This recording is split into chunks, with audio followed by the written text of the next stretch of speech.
378 കോടി രൂപ നിമിഷ നേരങ്ങൾ കൊണ്ട് ഹാക്കേഴ്സിന്റെ കയ്യിലായി. I'm talking about India's second largest crypto exchange platform CoinDCX. How it happened? Let me explain. July 19 CoinDCXന്റെ ഇന്റേണൽ ലിക്വിഡിറ്റി വാലറ്റ് ഹാക്ഡ് ആയി. ഹാക്കേഴ്സ് സ്റ്റോൾ ചെയ്ത ഫണ്ട് വരുന്നത് ഇതേറിയം ആൻഡ് സൊളോണോ ആയിരുന്നു. ആൻഡ് അവർ യൂസ് ചെയ്തത് ക്രിപ്റ്റോ ബ്രിഡ്ജസ് ആണ് ഈ ഫണ്ടുകൾ ട്രാൻസ്ഫർ ചെയ്യാനായിട്ട്. ഇതെങ്ങനെയാണ് ഇനി ഹാക്ക് ആയത്? CoinDCXന് അവരുടെ ഫണ്ട് മാനേജ് ചെയ്യാനായിട്ട് ഒരു ബിസിനസ് അക്കൗണ്ട് ഉണ്ടായിരുന്നു.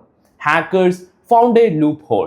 ഈ ലൂപ്പ് ഹോള് യൂട്ടിലൈസ് ചെയ്തിട്ടാണ് ഹാക്കിംഗ് പെർഫോം ചെയ്തിട്ടുള്ളത്. ആൻഡ് അവർ ഈ അറ്റാക്ക് ചെയ്തത് 3 വഴിയിലൂടെയാണ്: Tornado crash, cross chain bridges and advanced mixing tools. CoinDCXന്റെ സൈഡിൽ നിന്നുള്ള റെസ്പോൺസ് എന്ന് പറയുമ്പോൾ അവർ ഈ ഹാക്ഡ് ആയ വാലറ്റ് സ്പോട്ടിൽ തന്നെ ഡിസേബിൾ ചെയ്തിട്ടുണ്ട്.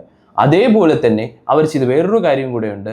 ദേ ensured they will repay all the users who lost their fund. ഇന്ന് ഇന്ത്യയിൽ 5-ൽ 1 മീൻസ് യങ്സ്റ്റേഴ്സ് ക്രിപ്റ്റോ ഇൻവെസ്റ്റ് ചെയ്യുന്നുണ്ട്.